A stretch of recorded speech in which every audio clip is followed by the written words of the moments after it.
And so if we are looking at spatial design, so this is a top-down image of a space. Let's talk about sort of how the structural skeleton sort of fits into imageability of any particular space. So here we've got a strong center point, we've got strong corner points, and we've got somewhat less strong sort of edge points, but these are sort of the main structural points of this figure. And of course, you'll have to sort of extrapolate out for how this would look like for triangles and for circles and things like that, but let's just kind of look at this as an example. So if we were to start complicating this space, if we were to start complicating it by adding figures onto the structural skeleton, it makes for a space that really is a lot more sort of imageable by the player, because essentially these, as they sort of perceive new elements to this space, they perceive as they walk into this sort of a curved sort of space, and they see, oh, this is sort of a circular space appended onto what I understand as a rectangular space.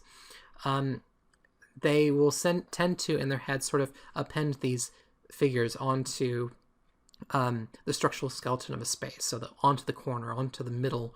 They assume that even if this this circle was sort of offset a little bit, they would assume in their heads that no, it's actually centered.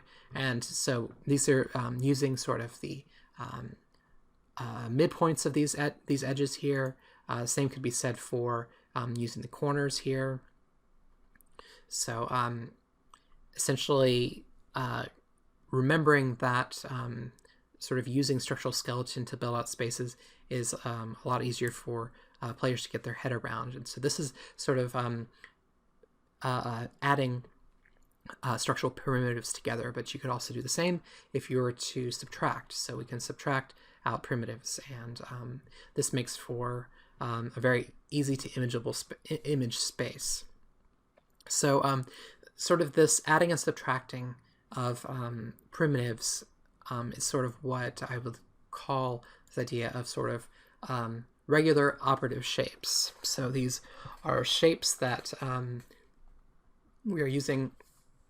If you were to look at stuff in a top-down, you can see how these shapes could have been created based on primitives or primitive variations. So subtracting or adding things and doing it pretty strictly on the structural skeleton of the figures. So this leads to a lot of spaces that are very easy to map in our heads, but they're also very sort of boring spaces. So so it really kind of comes down to you as the designer for any particular space. If you feel like this is a space I really need to have the player understand quickly, are they under sort of combat duress? I may want to stick to sort of regular operative shapes. Or is this more of an exploring sort of space? And in that case, regular shapes like this may be a little bit on the dull side, and it's too easy to sort of figure out what the space looks like. So returning to this idea of the structural skeleton, let's try to add on shapes that are not necessarily using structural skeleton. And in order to do so, like, I want to be non-ambiguous about it, because as I was saying earlier, if you just ever so slightly move something off of the structural skeleton, the player will, in their mental map, their cognitive map, try to place those things on the structural skeleton. So we don't want to be vague here. So I'm creating a more interesting space by purposely moving away from structural skeleton. Here's another example. So from the corner, let's try to sort of stretch these out. So here, as you can see, looking from the top down, it starts to, I'm not quite sure exactly how these this figure was made out of primitives, but it's a lot more sort of interesting of a space. There's a lot more sort of going on dynamically wise. Why did the player decide to, or why did the designer decide to, that this circle did not appear on this the structural corner? It has purpose that it's been moved in here. You've done it with purpose in mind. Let's look at sort of a subtractive version of this. So just moving this stuff offset. we end up with something a lot more interesting. And so I would call these, basically the idea is irregular operative spaces. So spaces that have a lot more character to them. They're harder to map, but that's okay. And it really depends on how people are playing your space and if they can understand the space or not. And what is the emotional beat that you're going for? Do you want the player to feel confused in this space? Do you want them to grok it very, very quickly? You know, this sort of stuff makes for a much more interesting sort of spatial composition.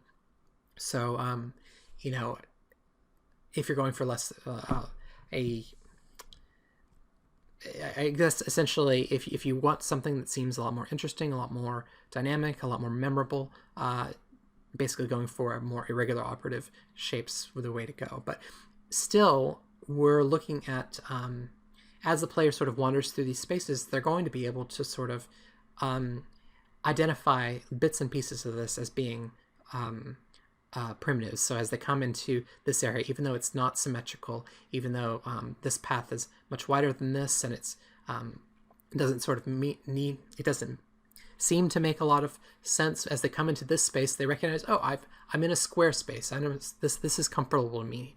So there's less tension in this space as opposed to as they're sort of through this corridor. And the same you could say for most of these spaces. As you come into this circular space and you recognize, all of a sudden the environment sort of makes sense to me here, and I can sort of anchor myself in this space, and then I'll move out from there and understand how the rest of the space sort of fits in relation to the spaces that make more sense to me.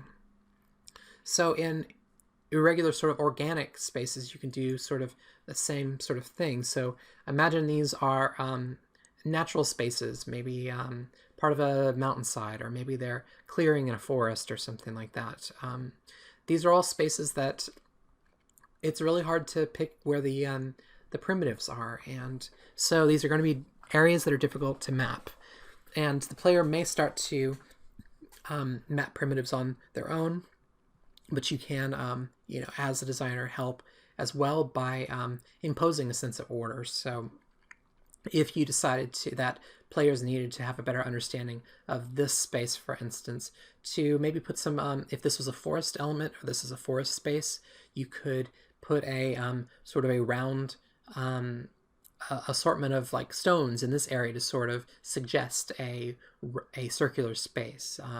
You know, maybe there's some fallen trees or something that can really well define like one edge versus another, that sort of suggest a more triangular space right here than others.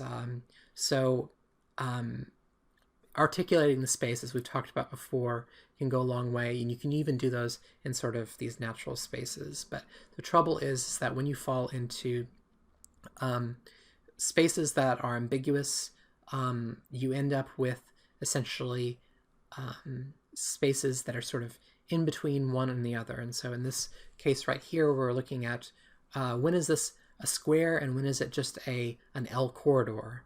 And there's sort of a point here somewhere in the middle where you're going to end up with half of your players think it's one thing and half of them are another. So unless that is your specific intent to confuse, think about how you can make your spaces less ambiguous, more purposeful.